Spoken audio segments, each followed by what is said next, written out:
morning everyone. Today I'm going to do a very short 5-minute read, and it's like an astrology snapshot, which I've done a couple before, but I think they're a bit longer. So I'm just going to start, not try and think too much, and just go into the chart and wrap it up in round about 5 minutes to see if you can walk through with me and try and guess who we're talking about.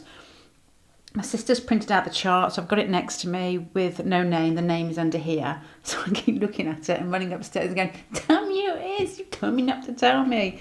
But let's get going straight away. This person in front of us, I don't know whether it's male or female, has a Gemini ascendant. So I'm thinking somebody who's very talkative, somebody who's very outgoing, and communication plays a real role in this person's life.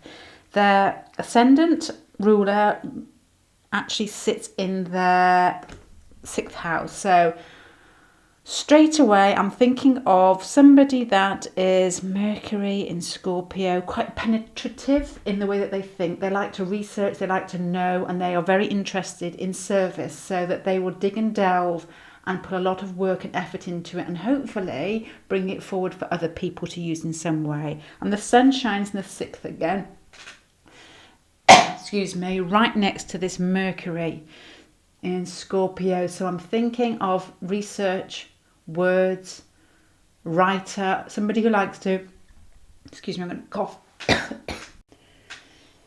Okay, I'm back to choking. Somebody who may like to do research in order to actually get a project together. So if you're going to write a book, you run off and you get lots of information together. With Scorpio here, it could be a bit more of a horror genre or something a bit deeper meaning, or more meaningful in some ways. Right, probably the reason I keep saying something about writing or creativity, apart from the fact this chart ruler is Mercury ruled in Gemini and also falls into the 6th house, which is making me think of somebody who works towards something and is very, I don't know, I'm thinking like Jane Austen, somebody who digs away with words or expression in some way. Could be written words, spoken, I don't know. But you have... Oh, okay. You have got Saturn opposite their sun and the Mercury. So this is somebody with this 6th house as well, somebody who's extremely hardworking, somebody who will keep going until the bitter end, until they finish what they set out to do.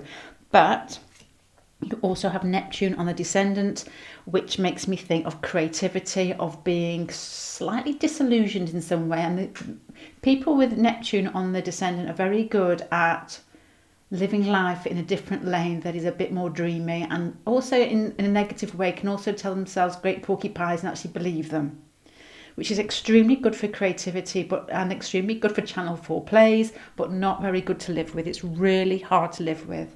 So there might be this element of disillusion. They can disillusion themselves sometimes. So I don't know, I've known people with Neptune on the descendant and they tend to be drawn towards dreamy people, but they're very good at lying to themselves. But if it's used creatively, then perfect. Right, the moon is in Virgo in the 4th house, and Pluto is also there as well. And Pluto is in a really good aspect, which I'll talk about later, to the midheaven. So the moon in the 4th house in Virgo, once again, it's adding to this Mercury feel, the 6th house feel, which is Virgo ruled, if you know what I mean, and the Gemini ascendant. So somebody who's quite nervous, naturally quite nervous, words extremely important, and they probably are, I would say, without this Scorpio here, extremely wordy. Somebody who shoots their mouth off, possibly. But with Scorpio here, I'm not so sure. There's a bit of a throw with that. Right, these bits here, because you always think the sun and moon has been really important, but when I started getting out the Venus and the Jupiter in the 5th house, they are conjunct each other. So this is somebody who is in love with being in love. They are very expressive. They are very tolerant of other people, and they probably fall in love every day.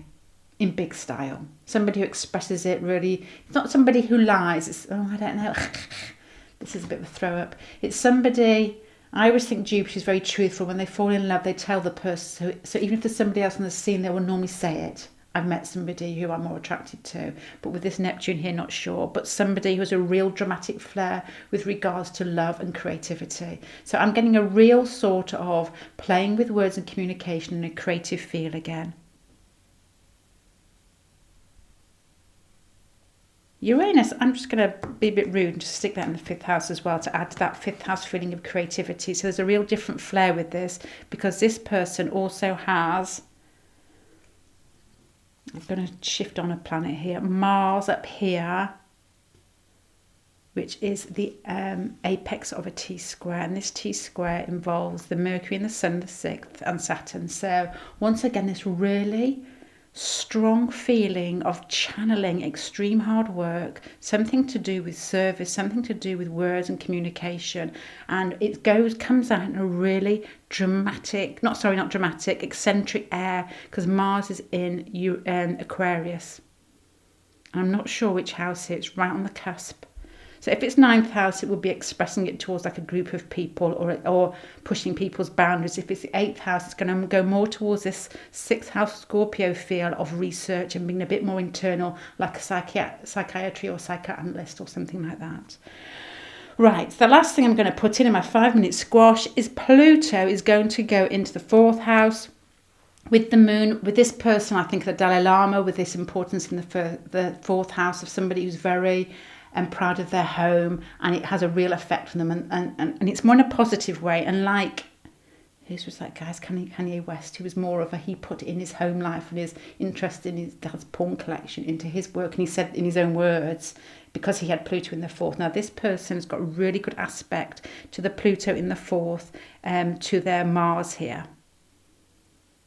So it's somebody with an intense drive who puts it into, puts things into a different package and delivers them to a group of people if it's the 11th. So I'm going to sum this up with these cards here.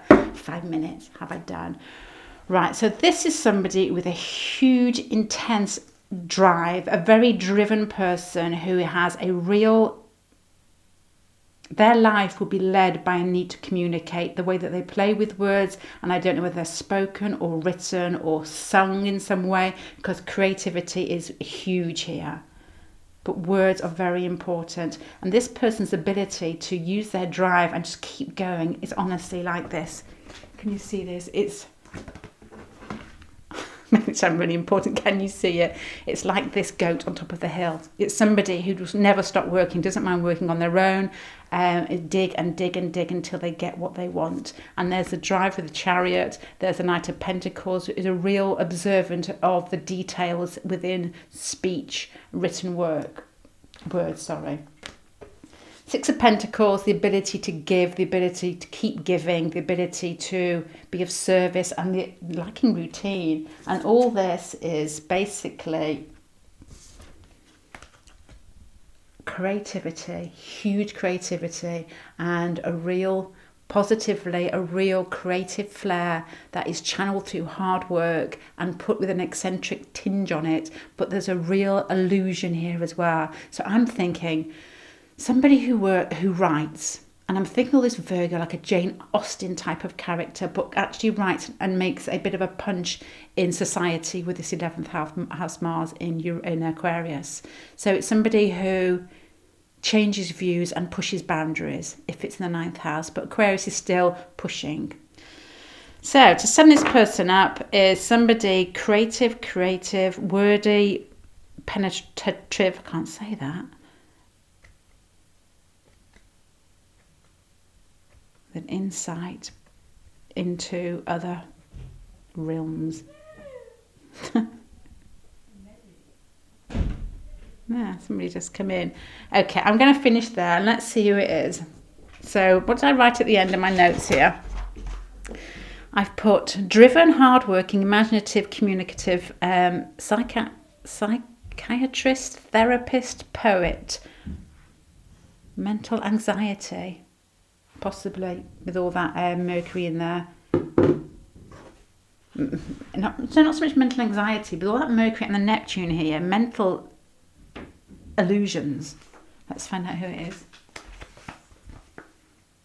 Oh my God! I say this every time.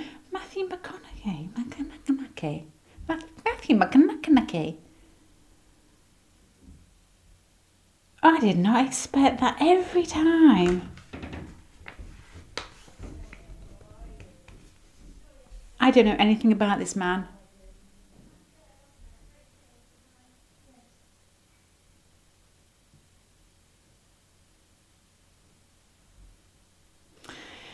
I've gone quiet because I'm thinking what I do know about him.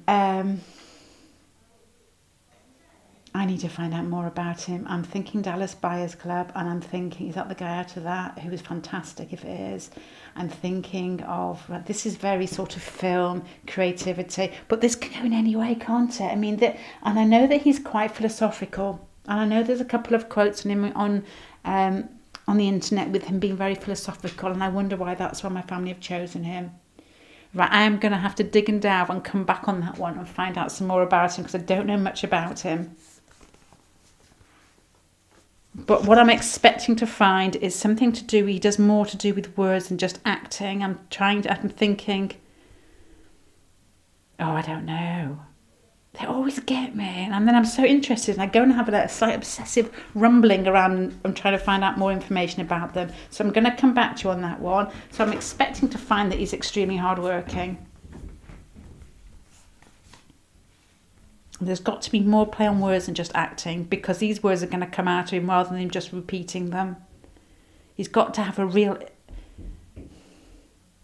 eccentric air, extremely hardworking, and there's got to be more play with words than him just repeating a script because it's too big to not be part of his expression rather than just saying other people's words. Okay, right, I'll get back to you on that. See you in a bit. Hi there, everyone. I have just run off and looked up Matthew McConaughey's chart because I was rather perturbed by the fact that I just assumed he was actually being more creative with his words himself rather than acting out other people's words or scripts. And the first line of the article, which was by The Guardian, I think, is his new book, which is called Green Lights, is actually, he sees it as an approach book from 35 years of writing journals and philosophies. I had been threatening to go away and see if those 36 years of diaries were worthy of putting into book form. I've been threatening myself to do that for 15 years. Never had the courage to do it. Figured, you know what? In martyrdom, my wife or a good friend will... Because can you see this? With all this, with Gemini on his ascendant and then his 6th house full and then moon in Virgo, I just assumed, I was thinking Jane Austen, just somebody who had a very good imagination, was very good with words. So that made me feel a bit better. The other bit which came out with his Saturn opposite his Sun in the 6th house was a real sort of push and pull between hard work and self-denial. So I began writing letters to myself, and then I'd write a letter back to myself. Well, I won't give you all the details, but I decided to create resistance in my life, things that I can overcome daily. And, well, basically that is push and pull because both are one's service and one's hard work. And this next quote that I had from the article was, the value of denial depends on one's level of commitment. So here there's a huge emphasis on hard work, as we said earlier, and there's a huge emphasis on service. So somebody who really respects people that get stuck in and work hard. There's a golden lesson in here. You don't know what it is, but if you stick to it, the lesson will be even more worthy the longer you pay your penance. The other thing that I think played out very much in the article was his 5th house, with these 3 planets, with his Venus conjunct Jupiter and Uranus in his 5th house. And there's words like flirt. He likes to be very engaged in the fun that he has in life and parties. And then when he lost his truck, he basically, what he thought was upgrading it for another car to get the girls. And he said he lost all the fun once he lost his truck, so he got his truck back. And hedonism is used quite a few times with booze and women. So that's very, very 5th house there. But the thing that baffled me, so this is not in my defence because I didn't actually get this, and I think it's really important to look at this because it makes you think about not actually bastardising charts in some way, because his home life was very violent. And I know you've got the moon and Pluto in the 4th house, but they're not in bad aspects to Mars. They're not. The moon is in a nice aspect to the sun. So I just assumed that mum and dad got on very well. But there's a little article in there, a little paragraph or two about a fight to do with tomato ketchup in each other's eyes, holding knives around the table, and then ending up making love on the floor. So that is a little bit more than the aspects that I can see here. So I think it's a good idea to, especially with the moon, to look a little bit closer, because there's more to that than meets the eye. And I think it's got to be the connection with in conjunct. Sorry, it is in conjunct. The Pluto is in conjunct Mars, and Mars is extremely important in his chart because it's the head of his T-square. Right, I think that is more or less it.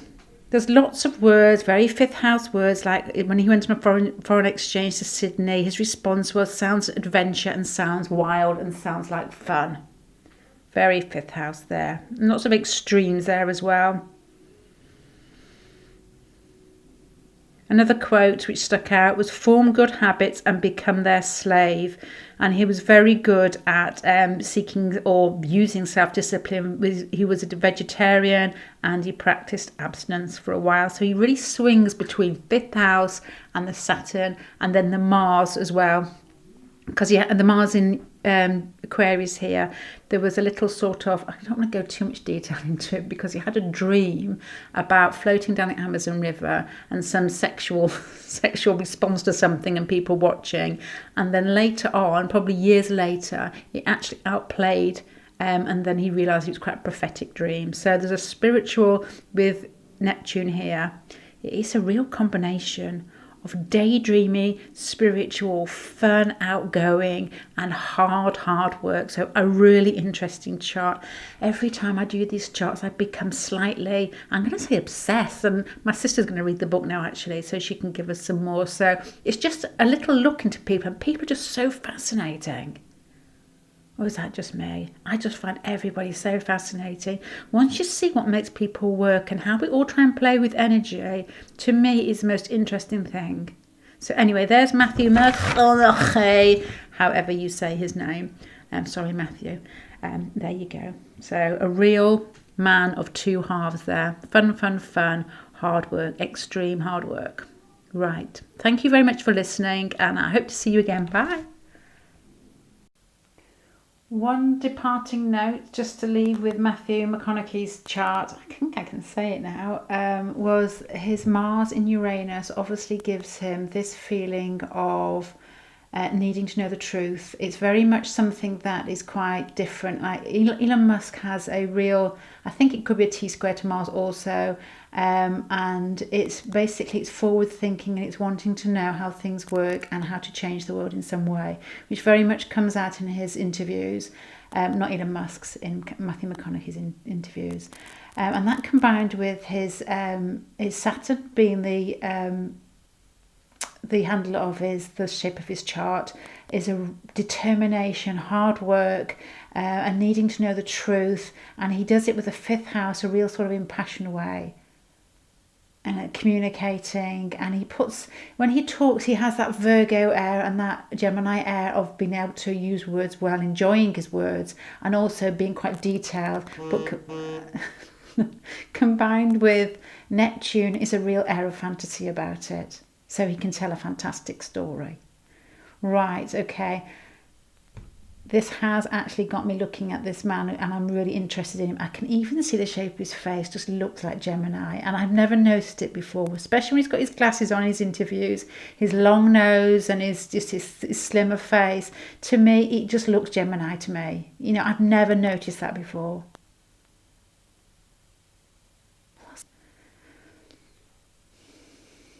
I don't know. Anyway, sorry.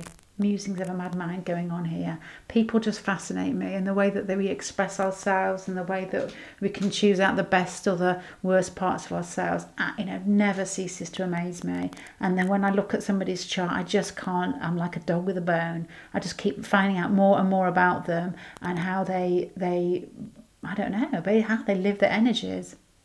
Yeah, I'm going mad. But I will see you again. Thank you very much for listening to me. As a person of faith, I'm bound by a different covenant than Dr. Airway. But our goal is one and the same. The pursuit of truth.